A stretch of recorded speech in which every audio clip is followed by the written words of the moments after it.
There are places in this world that were never meant for people, places where nature refuses to be tamed, where the air is thick, the mud never dries, and the silence feels so wrong. In the deepest, darkest marshes of Russia, a spirit awaits, not in the trees, not in the shadows, but beneath the surface. They call him Bolotnik. Bolotnik is the master of the swamp, a grotesque creature bloated with slimy, with algae clinging to his skins and moss tangled in his beard. His eyes, bulbous and glassy, like a dead fish. And when he moves, he doesn't walk, he slithers. Through water, through mud, and sometimes in your dreams. The legend says he dwells at the bottom of ancient bogs, in underwater caverns built from the bones of those who got too close. They say the Bolotnik doesn't chase you. He waits, still as death. Just below the surface, he listens for the sound of boots squelching in the mud, for the voice of a lost traveler calling for help, for the final scream before the water swallows them whole. There was once a young fisherman named Anatoly. One summer, he rowed too far into the marsh, chasing a cast he should have let go. The reeds grew thick, the fog even thicker. He heard a woman's voice calling out from the mist, "Help me, please." Soft, trembling.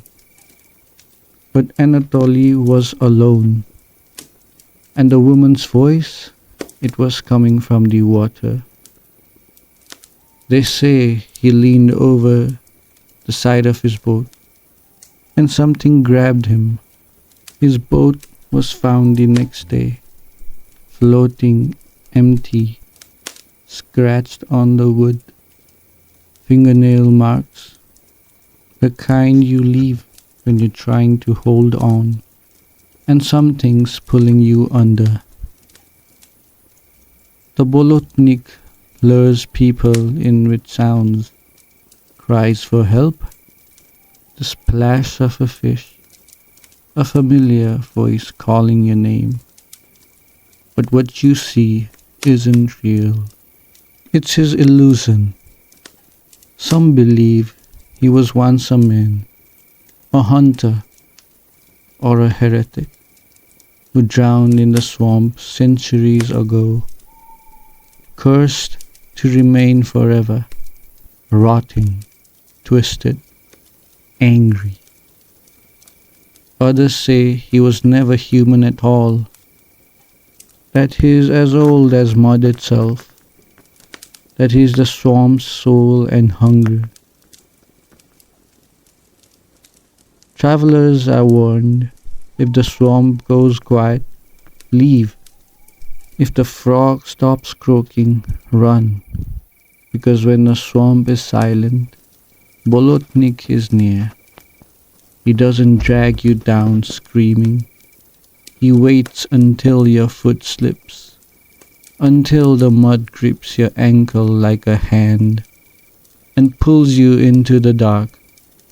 And no matter how loud you scream, no one will hear you over the silence, because in Bolotnik swamp, the silence belongs to him. Until then, stay dry, and whatever you do, Don't answer the voice in the water.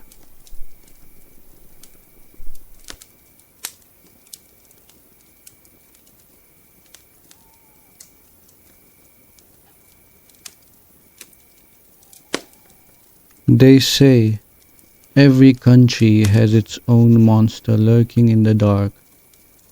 But in Russia, when the sun goes down and shadows stretch long, they whisper of a name that chills the spine of those who know the tales. Babay.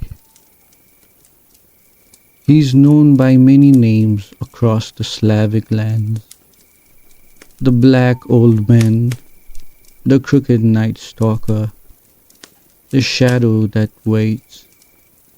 But to those who hear the creak of the floorboard when no one is home, to those who wake in the middle of the night, sensing a presence in their window, is simply Babay. Legends say Babay is a tall, withered old man, hunched from years of skulking in darkness. His face, if anyone ever survived to see it, is said to be pale as bone, with eyes like empty sockets, and a mouth that never speaks, only breathes, loud and raspy, right behind your ear. He carries with him a large tattered sack, stitched from the skins of those who came before you. Children who didn't listen to their mothers, who refused to go to bed when the clock struck 9, who thought monsters were just fairy tales. They were wrong.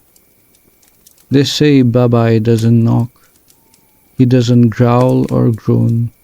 He waits, silently, outside your window, on your roof, inside your closet, under your bed, waiting for that one moment when you disobey, when you stay up too late, when you talk back, when you forget to close your eyes. Just one more second. Then he slips in. Some children say they heard him. The soft dragging of his sack across the floor, the gentle tapping of his cane, the long drawn-out creak as he opens the bedroom door, inch by inch. But by then, it's already too late. They say he doesn't kill you. No, Babay takes you somewhere far darker. Into the forest? Under the earth? To a place where there is no time, no sound, no hope. No one knows, because no one has ever came back. Parents used to whisper, "Go to bed, or Babay will come." But maybe it wasn't just a threat. Maybe it was a warning. A warning that the things that go bump in the night are real. And tonight, if you hear something scratching at your window, or the air suddenly goes cold, don't look, don't move, don't even breathe. Because if you do, he might just take you next. This was the tale of Babay, the Russian night stalker. If you're still awake, I suggest you double check your windows. And remember, if your parents tell you to sleep early, maybe, just maybe, they're trying to protect you and sleep well.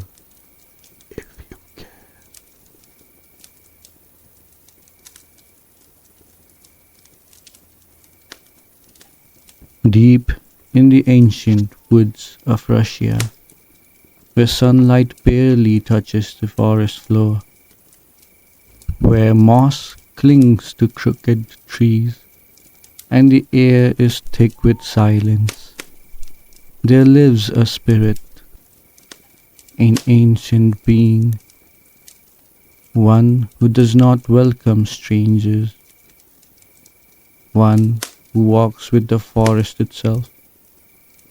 The Leshy. The villagers knew never to enter the forest alone. Old men said the trees would shift when you weren't looking. Paths you knew since childhood would disappear. Your own footsteps would lead you in circles until nightfall, and that's when he would come.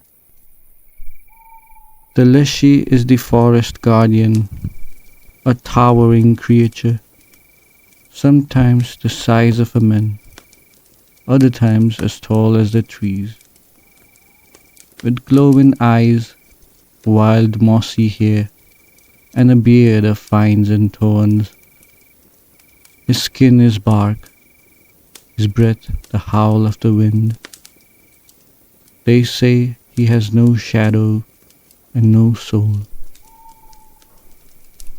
One tale tells of a woodcutter named Ilya. He was a stubborn man, didn't believe in folk tales, laughed when his wife begged him not to chop down trees near the old stones, the stones marked with ruins, the ones the elders told people to avoid. But Ilya was greedy. He wanted the thickest wood. Deep in Leshy's domain, he never came back. They searched for 3 days. All they found was his axe, rusted, snapped in two, and vines growing through the metals as if it had been there for years. The Leshy isn't always evil, they say. He protects the forest and punishes only those who disrespect it. But sometimes, when the fog rolls in too quickly, when you hear footsteps that aren't yours, when birds go silent, it means the Leshy is near. Has been known to mimic voices, the cry of a lost child, the call of a loved one, even your own voice whispering in the trees. Follow it, and you'll never find your way out. Some travelers say they saw him, not directly, but out of the corner of the eye. A tall, thin shadow watching from between the trees. Blink and it's gone. But the feeling remains that you're not alone. One hiker claimed he wandered for days, starving, losing hope, until the Leshy appeared before him.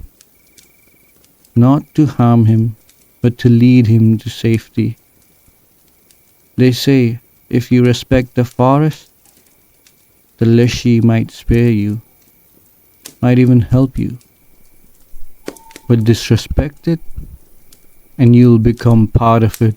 So if you ever find yourself in the Russian wilderness, tread lightly, speak softly. Don't break branches needlessly. Don't take what doesn't belong to you. And whatever you do, never answer a voice in the woods if you're the only one there.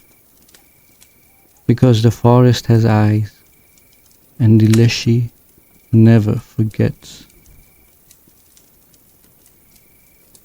This was the legend of the Leshy, the ancient guardian of the forest. Have you ever felt watched in the woods? Have you ever heard footsteps behind you when you were alone? Share your stories with me at thelorecamp@gmail.com, and maybe your tale will be the next to echo through the trees. Until next time, stay on the path and never wander too deep.